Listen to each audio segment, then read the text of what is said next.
راهروی آهنی ترمیز آموزان که به جنوب کشور می پیوندد و چند سال پیش تخریب شده بود برقرار می شود. این پیشنهاد در حال صدا داد که مدت 4 سال اخیر اکثر تاجران این مسیر راه انتقال مال و کالایشان را تغییر داده بودند و دوشنبه از تاشکند طلب برقرار این شاهراه را کرده است. قطعه راه آهن ترمیز آموزان قسم جنوبی تاجیکستان و ازبکستان را می‌پیوست و راه ترانزیتی برای بزرگترین ولایت کشاورزی تاجیکستان یعنی ختلان محسوب می‌شد. صادرات پخته به خارج کشور و واردات مصالح ساختمانی و مهمتر از آن مواد غذایی به قلمرو ولایت ختلان محض توسط این قطعه راه آهن صورت می‌گرفت و حالا استفاده از راه‌های دیگری حمل و نقل ده‌ها هزار دلار خراجات اضافی را در بر می‌گیرد. صاحبکاران تاجیک بعد از بسته شدن راه آهن ترمیز آموزنگ مجبور شدند که برای کشاندن بار خود دیگر راه آوردن محصولات را پیدا کنند. اما برخی از صاحبکاران که با دیگر شاهراه‌ها بارهای خود را می آوردند، طول این سالها آنها ده‌ها هزار مبلغ‌های خود را گم کردند.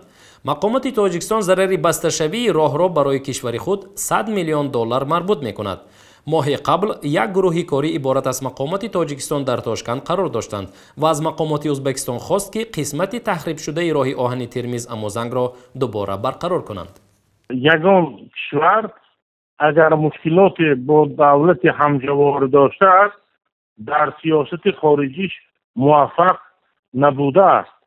اون مشکلاتی که خصوصیت سوبیکتیوی دارد و بیشتر از اراده سیاسی رئیس جمهور تاجیکستان و ازبکستان وابستگی دارد اصلاح باید کرد و در زمینه برطرف نمودن نافهمایی ها اساس گسترش مناسبت ها را کفالت و تامین باید داد.